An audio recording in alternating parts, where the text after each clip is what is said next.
Bonjour à tous. Nous allons vous proposer, comme chaque début de trimestre, les principaux enseignements que l'on peut extraire de notre méthode Digital Top-Down. Notre méthode consiste à évaluer l'attractivité des actions européennes au regard de quatre piliers d'analyse complémentaires. Le premier pilier porte sur le momentum économique de croissance en Europe. Notre indicateur propriétaire se maintient à un niveau historiquement élevé, malgré une légère détente durant le troisième trimestre, ce qui laisse entrevoir une inflexion vertueuse de la croissance économique à horizon 12 mois. Le consensus des économistes anticipe une croissance du PIB de plus 1,3% en 2025 en zone euro, contre plus 0,7% en 2024. Par ailleurs, nous anticipons une prochaine amélioration des enquêtes de confiance économique en raison de la baisse des taux directeurs.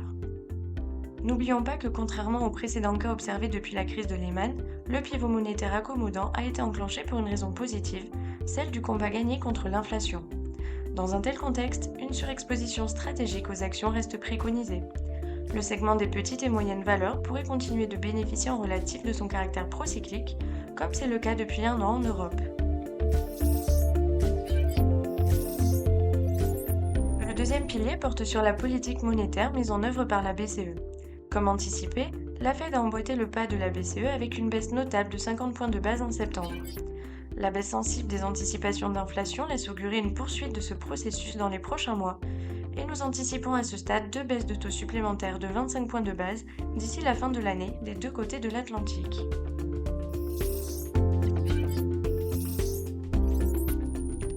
Le troisième pilier de notre analyse porte sur les valorisations. La prime de risque du marché action européen est proche de la moyenne observée depuis 2000, alors que le segment des petites et moyennes valeurs présente une décote d'environ 10% par rapport au standard historique. Dans ce contexte, la prochaine période de publication trimestrielle sera particulièrement scrutée.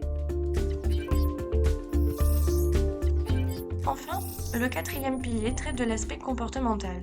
Comme nous l'envisagions depuis notre vidéo de début avril, les indices ont évolué de manière plus horizontale, sans pour autant remettre en cause la tendance haussière de long terme qui reste intacte. Les indices petites et moyennes valeurs ont quant à eux accumulé un retard significatif, et les configurations chartistes suggèrent un retour de ces derniers vers les sommets de 2021, environ 10% plus haut, alors que la saisonnalité redevient porteuse. La hausse des bourses, qui a pris racine il y a désormais un an, est venue logiquement saluer le sweet spot que nous avions à l'époque mis en avant. Elle a permis de normaliser fondamentalement les indices de grande valeur. Après une telle hausse, la mise en place d'une séquence directionnellement plus neutre que nous observons depuis quelques mois apparaît logique, sans pour autant remettre en cause la tendance haussière de long terme. Dans ce contexte, le segment des petites et moyennes valeurs, qui s'avère très en retard, pourrait prendre le relais et être un bon moteur de performance pour les prochains mois. Voilà, c'est tout pour aujourd'hui. Nous vous donnons rendez-vous au début du prochain trimestre pour un nouveau point de marché avec Shine Capital.